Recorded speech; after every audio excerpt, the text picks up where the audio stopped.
Wheatfield. It has been a minute. Here's the thing. I'm kind of giving myself some flexibility and freedom as to when I get messages out. I'm taking on more in person, kind of speaking engagements in this season of life. And so as a result, I haven't been putting out messages every Wednesday. I basically just put them out when something's on my heart. So guess what? Something's on my heart. I have to share about it. I hope everybody's been doing well and choosing to see the abundance in their life, whatever little season that they are in. I know that sometimes that's a lot harder to do than in other seasons. But in this season, we are new to town where we live, and I decided that I was going to invite some mothers of fourth graders, which is what grade my son is, so I could meet people. And also I decided, you know what, I'll have a breakfast and I'll do a Wheatfield talk. Like I'll start a Wheatfield group down here in Georgia. And so it got closer and closer to the date of this breakfast this week. And it was funny. I was like, you know what? I'm not going to teach the Wheatfield. I'm not going to teach my messages that have to do with the whole thing I started this reason life in the Wheatfield for. I was like, that's weird. These people don't know me.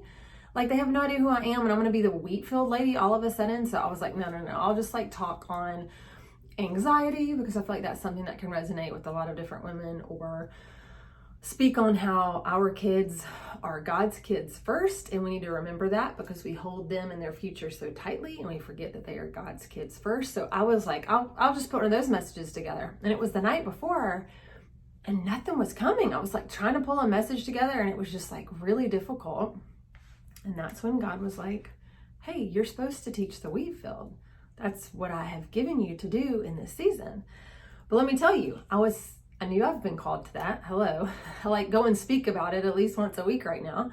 But I was nervous to do that because I just didn't want to kind of be judged as this weirdo for hosting a Bible study at their house for strangers, because I've never been in that scenario before.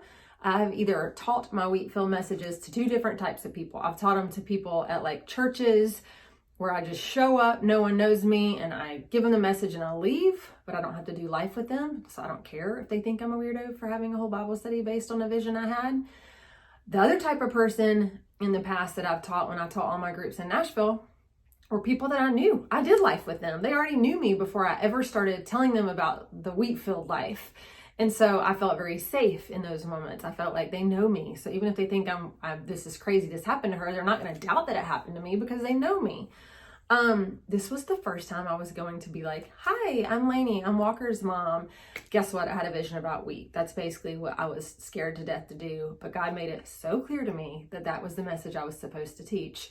So the morning of, I finally gave in and was like, fine, I will teach my first message on the waiting season, what it's like to wait on God to do something to these strangers. And they may think I'm crazy and they may go back and talk to all the other moms at this school about that weird Wheatfield lady, but I have to do it because God has given me this message in this season to give. And so I wanted to encourage you.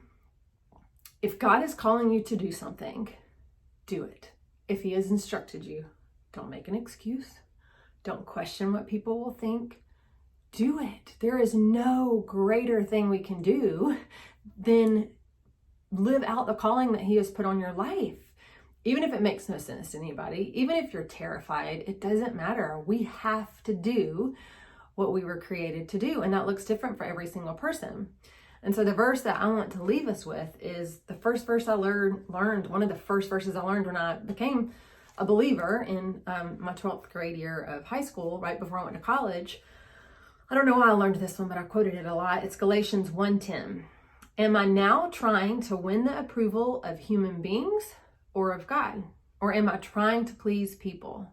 If I were still trying to please people, I would not be a servant of Christ.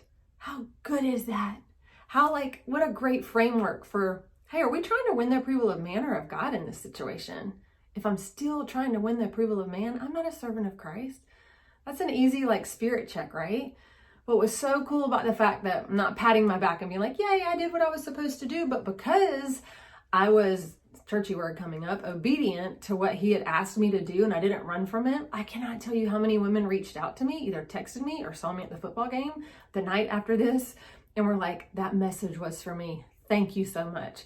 Multiple women did that. And they would have missed that blessing had I not stepped into, out of fear of the approval of man, into the calling that God had on my life. So I encourage you, do not be scared. Do not worry about wanting the approval of man. If God has called you to do something, you've got to do it. All right, I'll see you in the Wheatfield soon. Have a great week.